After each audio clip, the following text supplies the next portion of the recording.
Salve, salve nação, começando mais um vídeo aqui no Canto Rubro-Negro, mais uma análise tática, dessa vez saindo em um dia diferente, saindo no dia de jogo entre Vitória e Sergipe. Nós estaremos no Batistão, a transmissão começa às 18 horas e eu peço para que você assista esse vídeo para que você entenda o que pode acontecer na partida contra o Sergipe, já que Léo Condé estreou contra a Jacuipense no empate e é exatamente isso que Paulo analisou. Fez um material muito bom, como sempre, vou deixar ele falar agora. Também fala Léo, fala galera aqui do Canto Rubro-Negro. Quero agradecer mais uma vez a oportunidade, a audiência de todos vocês. Estamos aqui, para trazer mais uma análise de agora Vitória 1, Jacuipense 1. Primeiro jogo de Léo Condé, temos muitas coisas para argumentar, muitas mudanças em algumas fases, em outras nem tanto. E a gente vai esclarecer tudo o que aconteceu nessa nova ideia de Léo Condé no jogo contra o Jacuipense para vocês. Bom, primeiro para começar, o mapa de calor do Vitória, Paulo, muito centralizado, né? Perfeitamente, né? O Vitória teve uma maior centralização das suas ações no meio de campo. Tem ali um pouco mais, né, de ênfase no lado direito no último terço.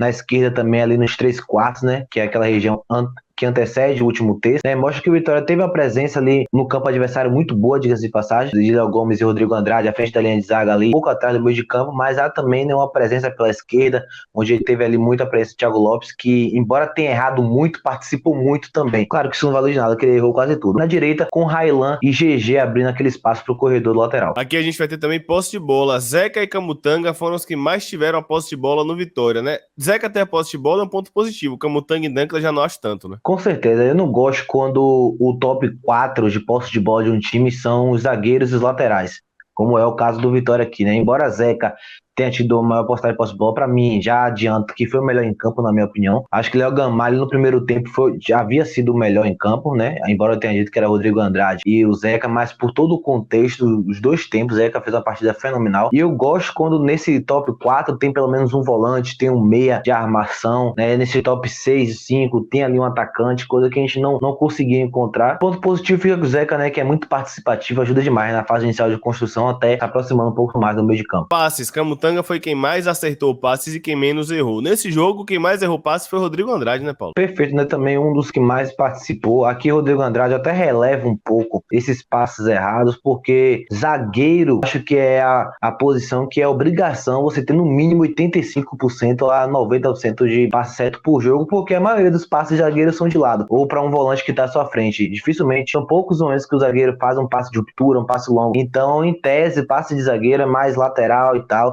embora Camutanga tenha ali arriscado alguns passes de ruptura também, né? Aqui o Rodrigo Andrade eu relevo, como eu disse, né, porque ele é o que tem mais passes difíceis dentro do campo, né? Como ele faz essa conexão entre a defesa e o ataque, tende a errar um pouco mais, né, porque joga sob mais pressão, joga de costa em vários momentos, né? Tem várias desvantagens ali na região do campo, então fica com um ponto positivo Camutanga, né, que só errou apenas um. Rodrigo Andrade, que também tem uma participação muito grande com esse passe, embora tenha sido o que mais errou. E agora a gente tem aqui finalizações, a gente tem aqui Thiago Lopes, que errou 4 e só acertou uma, e esse acerto eu acho que é relativo, porque aqui deve ser o gol que ele perdeu, né? Tá contando com a finalização certa no gol, né? Perfeito. Então é certa que não é certa. Aqui é um número até vergonhoso, né? A gente pode ver aí, olha quantos jogadores do Vitória chutaram no gol. Outros com muita frequência, como é o caso do Thiago Lopes, como é o caso também ali do GG. E você só vê 2 acertos, né? Que foi o de, se eu não me engano, ali, Zeca e o de Diego Torres e o de Thiago Lopes, né? Então, E não foi acerto de Thiago Lopes, né? Perfeito, né? Foi um gol perdido. Então, aqui é um número preocupante. Até o próprio Léo Condé falou em coletivo após jogo que isso incomodou, né? A tomada de decisão final, a tranquilidade que ele sempre falou. Acho que realmente isso foi um dos pontos que mais pesou pro Vitória não ter conseguido ampliar o placar. Foi a tomada de decisão muito falha na hora de finalizar no alvo. Pois é, vamos agora para o desarme. Zeca foi quem mais desarmou, seguido de Raylan. E olha que pra mim, Raylan defensivamente não foi bem, mas foi o segundo que mais desarmou na equipe nesse jogo, né? A verdade é que até muita gente tem me criticado no Twitter, né? Porque eu vi hoje um surto coletivo, eu posso assim falar, hoje é um surto coletivo. Todo mundo pedindo Lazzaroni titular e Raylan pro banco. Não consigo entender isso, porque as pessoas estão pedindo o líder de assistência, o jogador com o maior índice de cruzamentos certos e o mais veloz ofensivamente do time para ir pro banco. Raylan, ele realmente tem uma dificuldade em transição defensiva, em recomposição. Por quê? Porque é o lateral que mais sobe. Então, das duas, uma para corrigir. Ou você aperta um pouco mais o Raylan para ele melhorar nesse quesito, ou você coloca ali um cão de guarda para fazer a cobertura dele, como por exemplo foi em 2019 ou 2020, que Carleto era o que mais saía, lateral esquerdo, que o Lucas Cândido fazia, era o cão de guarda ali e protegia a saída de Carleto. Tanto que no ano seguinte, Carleto não consegue mais render, porque não tinha mais esse protetor da sua saída. Então, acho que pode ser um pouquinho de cada coisa. Aperfeiçoar mais Raylan, mas também colocar ali um cão de guarda, uma pessoa que vai ajudar nessa cobertura dele. fazer. Assistências para finalização, GG e Zeca lideram um quesito interessante. GG liderar, GG muito contestado. Zeca normal. E aí você tem a posse de bola perdida. Thiago Lopes e GG. Te surpreendeu isso aqui? A mim não surpreende nem um pouco. Não, o Thiago Lopes, sem sombra de dúvidas, com muitas sobras, o pior em campo, não só do Vitória, como da partida inteira, né? Errou tudo, errou domínio na lateral, errou finalização cara a cara, errou bola longa, errou passe curto, enfim, foi um show de horrores essa partida de Thiago Lopes. Provavelmente deve ser o titular amanhã, como você trouxe anteriormente hoje no pré-jogo. Espero que nos cale, porque fez uma partida muito ruim. GG, pouco produtivo, pouco participativo, a gente pouco escuta GG, o nome de GG nos jogos, e fica aqui com ênfase também nesse ponto negativo de perder a posse de bola como o segundo jogador do time que mais perdeu. Primeiro aqui, né, uma pequena variação, né, que o Vitória teve numa ação com bola. Antes de a gente trazer isso aqui, vale salientar, né, que Léo Condé falou algo muito interessante de sua apresentação, que ele falou que ele gosta de ter um padrão, uma estrutura sólida, e que quando há essa estrutura sólida pode haver variações. Foi o que aconteceu nessa partida também. A gente pôde ver que o Vitória jogou em muitos momentos no 4-2-3-1 com a bola naquela fase inicial de construção, com a linha de 4 composta pelos zagueiros laterais que a gente bem conhece, Léo Gomes e Rodrigo Andrade à frente dessa linha. A gente vai falar um pouco mais sobre o posicionamento deles. Depois na linha de 3 com Thiago Lopes aberto, GG um pouco mais fechado no meio de campo, a gente também vai falar o porquê disso, e Diego Torres ali nas costas de Léo Gamalho. Teve até alguns momentos que isso se parecia um 4-2-4, pela forma como o Diego Torres compactou na última linha, a forma como ele avançava muito também, entrava ali entre os zagueiros, ou entre o espaço entre o zagueiro e o lateral. Mas o que a gente mais viu realmente foi o 4-2-3-1, e é o que mais Léo Condé tem impedido a equipe também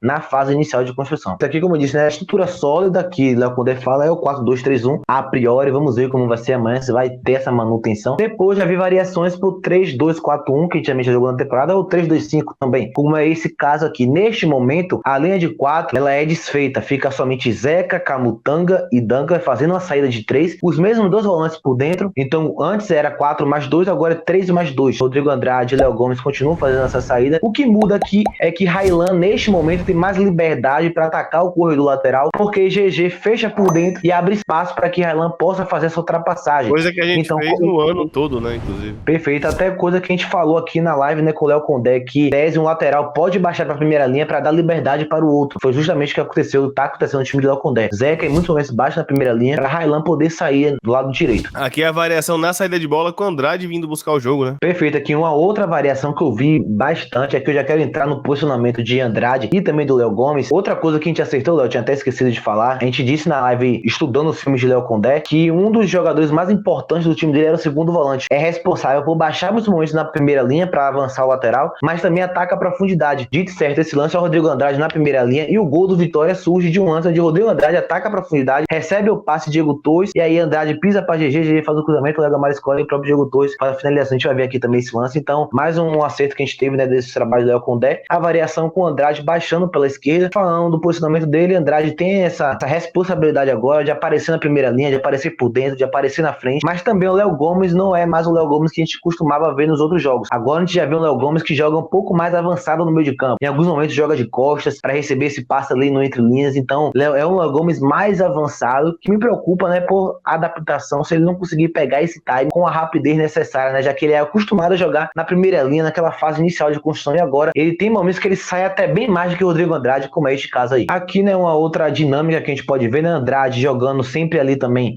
em alguns momentos nas costas da primeira linha, da última linha adversária, Thiago Lopes por dentro cedendo ali a amplitude para Zeca. Então essas movimentações, essas variações ocorrem com muita frequência. Enquanto o Zeca tá na primeira linha de 3, em outro momento ele já tá ali na frente, quando o Vitória consegue avançar as suas linhas, Zeca já tá em amplitude, já tem um Thiago Lopes por dentro, a hora tem um Zeca por dentro e o Thiago Lopes aberto. Então essas dinâmicas, essas variações me chamou bastante atenção. E aqui este é o primeiro vídeo, né? Vamos lá. Primeiro, é um vídeo muito longo, né? Esse aqui, não coloquei muitas sinalizações pra gente poder observar um pouco mais algumas dinâmicas. Aqui eu trago inicialmente, né, como eu falei, a variação em relação à imagem anterior. Zeca construindo por dentro, Thiago Lopes aberto, enquanto o Rodrigo Andrade tá ali no entre linhas. A bola retorna agora pro nosso campo de defesa. O papel do goleiro que eu falei, que em algum momento ele vai participar. A saída de bola 4+2 também funcionando nesse momento. Até que Zeca baixa um pouco mais, faz ali aquela construção por dentro, né? Algo que ele fez muito bem no jogo passado contra o Atlético de Alagoinhas. Mais um lance aqui de saída de bola. A gente pode ver agora o 4-2-3-1 extremamente definido dentro do campo.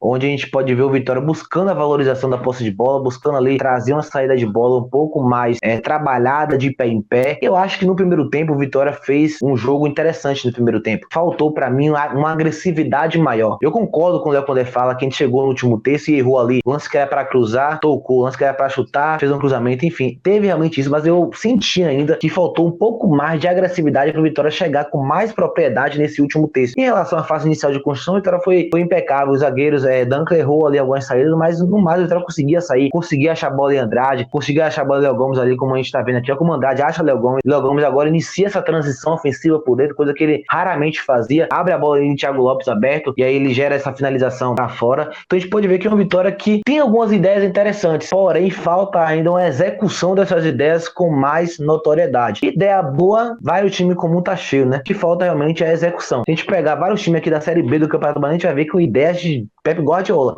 Falta, obviamente, a execução assertiva, coisa que eu vi muito pouco.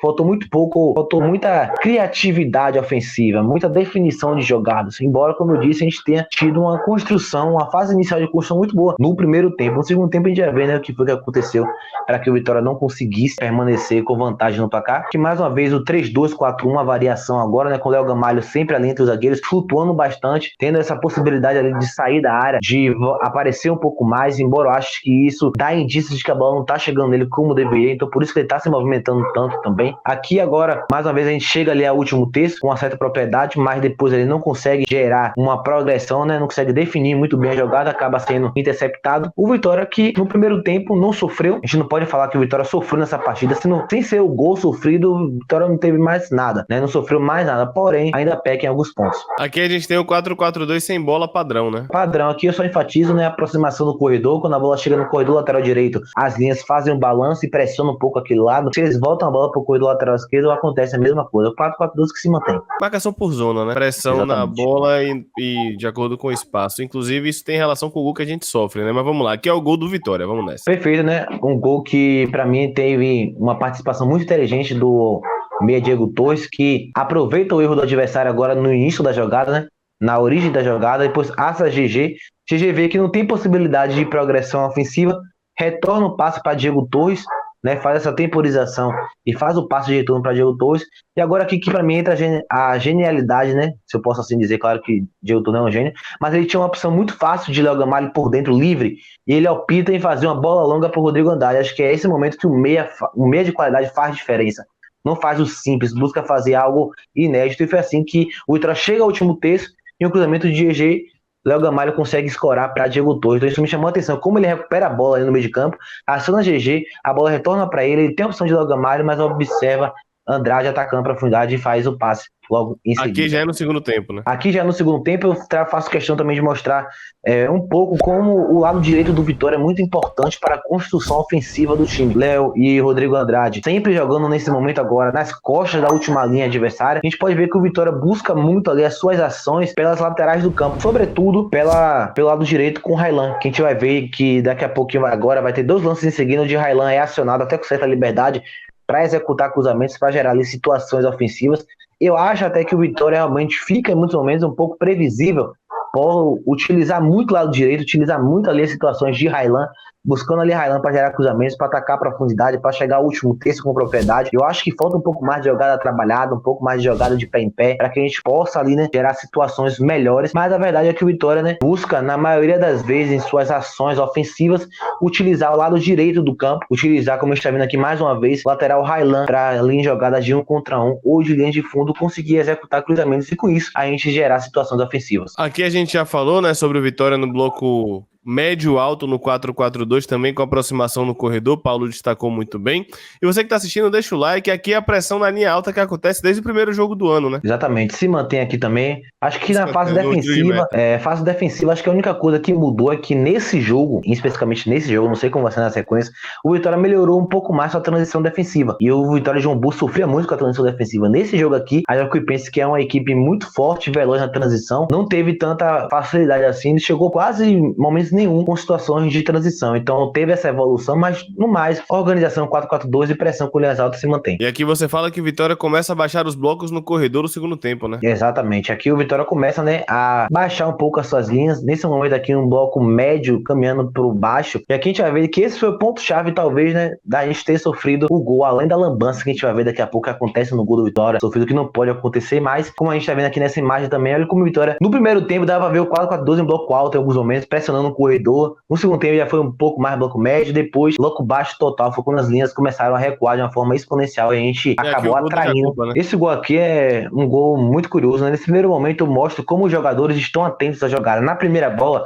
tá todo mundo atento, tanto na marcação por zona, tanto na marcação individual. Camutanga intercepta, só que nessa segunda bola, todo mundo, exceto ali Dunkler, embora ele tenha perdido o jogo aéreo, quase todo o restante perde a noção do jogador. Existe algo no futebol que a gente chama de dividir a atenção, que pode se enquadrar em alguns momentos como dividir a referência, que é a capacidade que o defensor, o jogador, tem que ter de dividir a sua atenção em duas coisas ao mesmo tempo. Por exemplo, acompanhar o seu marcador aqui, mas também olhar de onde tá vindo a bola, a direção da bola. Neste momento aqui, a zaga do Vitória não faz isso. Todos acompanham somente a bola, vão pra frente da área, todo mundo como se fosse até uma sincronia, e deixam 5 ou 4 jogadores da Jacuipense se aproximar no segundo pau. Então aqui foi no total 6. No total foi um apagão total.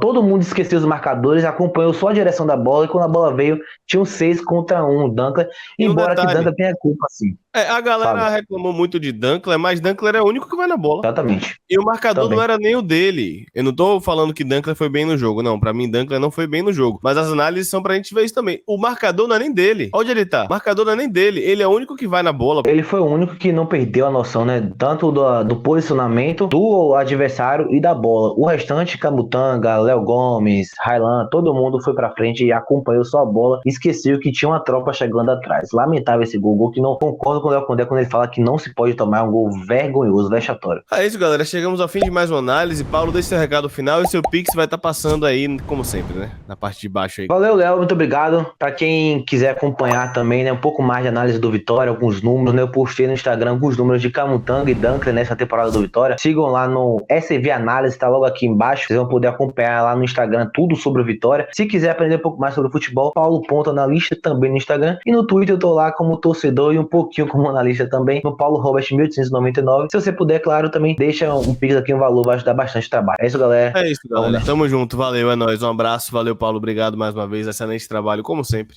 Fui.